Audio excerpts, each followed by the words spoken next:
Shalom, Bapak Ibu yang terkasih. Mari kita refleksi diri sejenak bersama Tuhan.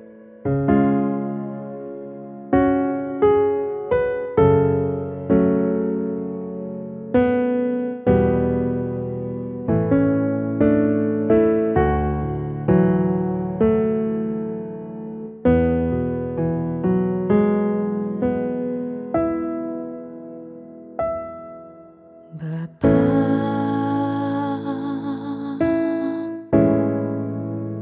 Engkau sungguh baik, kasih-Mu melimpah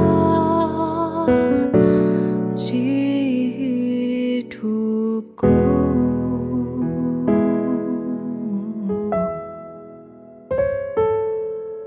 Bapa,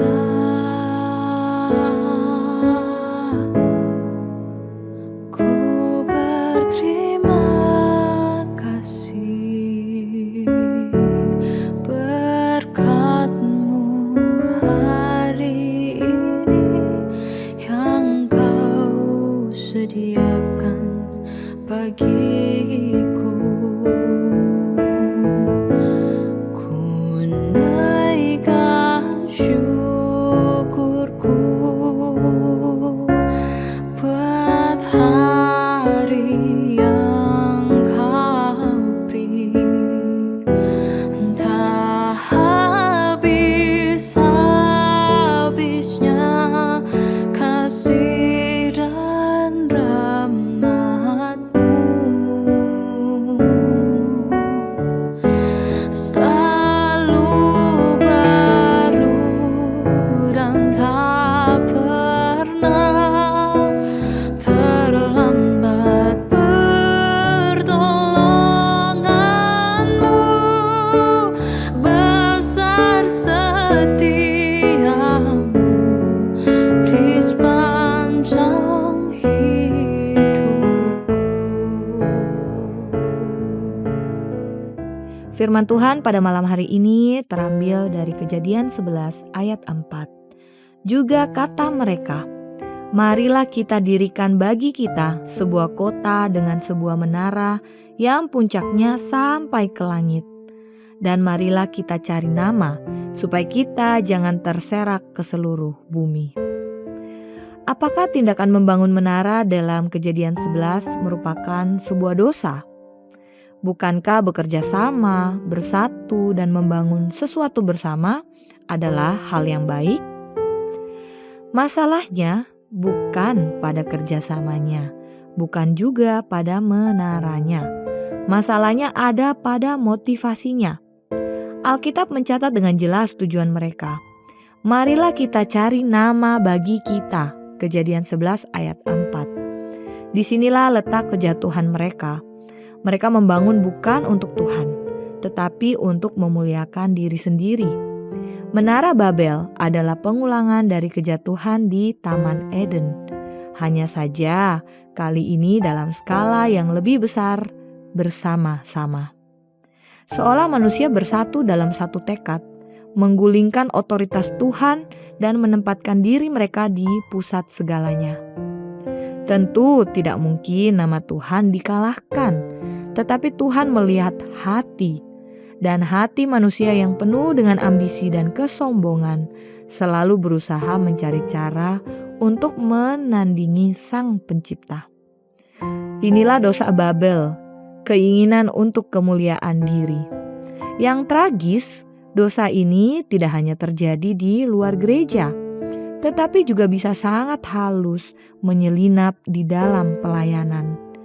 Kita bisa melakukan aktivitas yang terlihat rohani, memakai kalimat-kalimat yang seolah untuk Tuhan, namun semua itu sebenarnya hanya menjadi kedok untuk meninggikan diri. Betapa mudahnya menyusupkan ambisi pribadi di balik nama Tuhan, dan salah satu tanda paling jelas bahwa kita sedang memuliakan diri adalah ketika kekaguman kita pada Tuhan mulai memudar. Kita tidak lagi terpesona olehnya, karena kita merasa bisa menjalani hidup hanya dengan kekuatan dan kepintaran sendiri. Kita terbiasa dengan Tuhan, bahkan merasa tidak lagi membutuhkannya. Namun, kemuliaan Tuhan hanya benar-benar dinyatakan ketika manusia menyadari kerapuhan dan kelemahannya.